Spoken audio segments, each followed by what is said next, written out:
Let's talk tilt. We all know what it is. We all experience it, whether we play online games, play single-player games, or working on some sort of a skill, trying to do well in some sports that we like to play.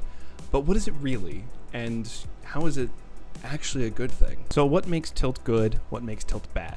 And more importantly, what is included in tilt? Well, the original etymology of the word tilt came from pinball machines. Essentially, when someone would get frustrated at missing a goal or losing the ball, if they hit the machine was actually able to register that, and the word tilt would appear on the screen, indicating that the player had tilted.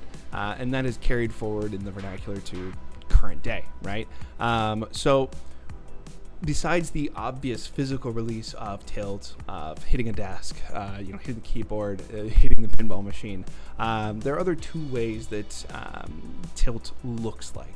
It can be emotional, right? It can be an aggressive lashing out at your teammate. It can be just generally being toxic in game chat. And finally, the third way that tilt manifests is just a quiet shutdown.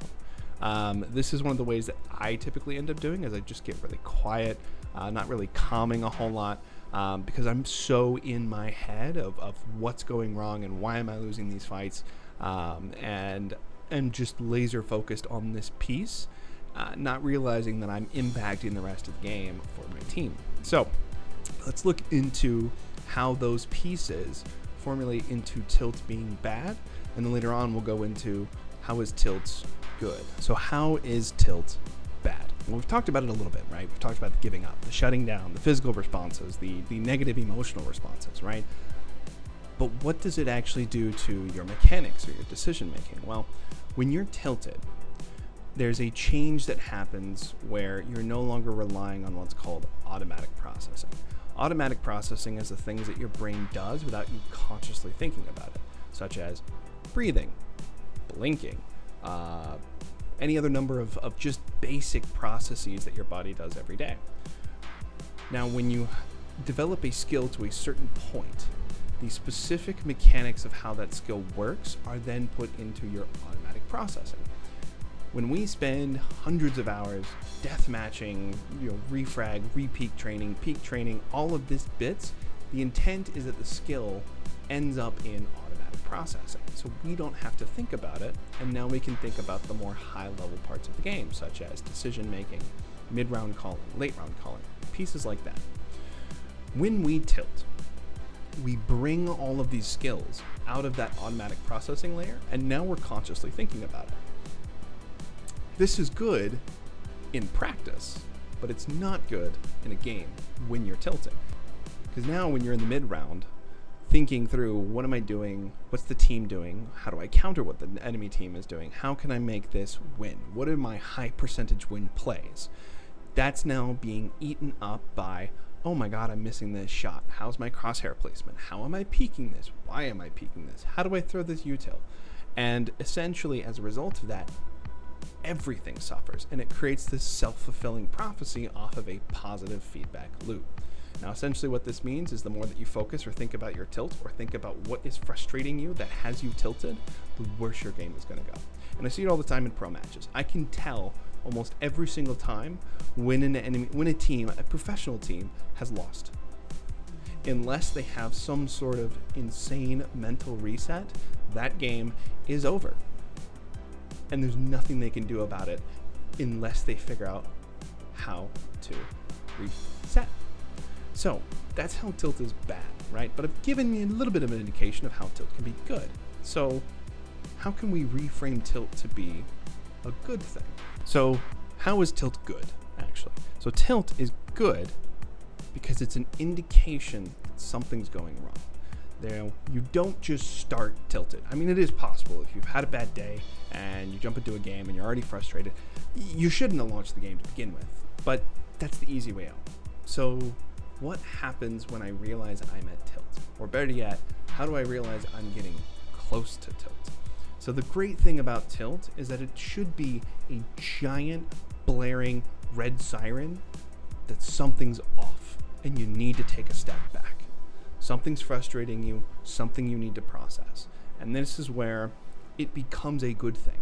It is essentially a big red flag from your brain that's going, something ain't right here. We need to pause, right?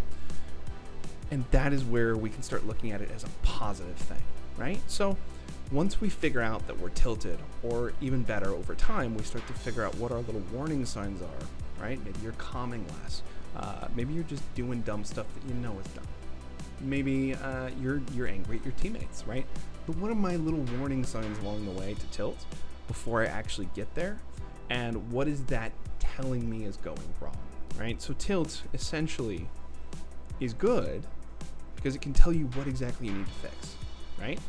At that point then, take a round, take a freeze time, take a tack timeout, take a breath, reset, let your teammates know, hey, I'm pretty tilted. I'm gonna go do something. And any good team should rally around you behind that and support you in that regard. This is where you're setting the stage for what's called the flow state, or in more fun terms, getting locked in. So what does that mean, and how do we get locked in? So let's first start by answering the question, what is a flow state? What does being locked in mean? Well, I think we've all experienced it, at least in some level. We know what it is, right? It's when everything is just going right. You're hitting your shots. You're just perfect. You're not thinking about anything. Everything feels effortless. But the common definition of the flow state is a complete focus on a singular task or activity, also known as being in the zone or locked in. So how do we get into it, right? How do we lock in? Just saying, let's lock in at the beginning of a round doesn't really do it, right?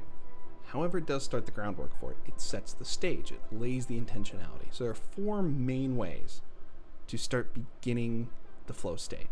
First is time. You can't just jump straight into it. You need to have time for it to develop, for it to start, for it to get going. In CS terms, having a hell of a pistol round can be really good for this. Or if you lose the pistol, not letting them convert the pistol. Secondly, minimize interruptions. Essentially, and a lot of my friends are going to hate me for this, turn the music off, turn the video off. Don't have anything going on the other monitor. Minimize your interruptions to the game. The game is the only thing that you're focused on right now. It's the only thing that you're worrying about. This is what you are doing. No multitasking, just game time. Thirdly, and this is one that's a little bit more nebulous and will take time, but it's understood to be called mindfulness, which is a buzzword. I'm not a fan of it. What does that actually mean? When I say mindfulness, I mean just be aware of how you're feeling. Just be aware, right? Maybe you had a tough day at work. Things didn't go well. Maybe you made a mistake, visible mistake, got caught, right? It's fine. But being aware of where you are mentally in the inset of the game can drastically impact the outset of the game.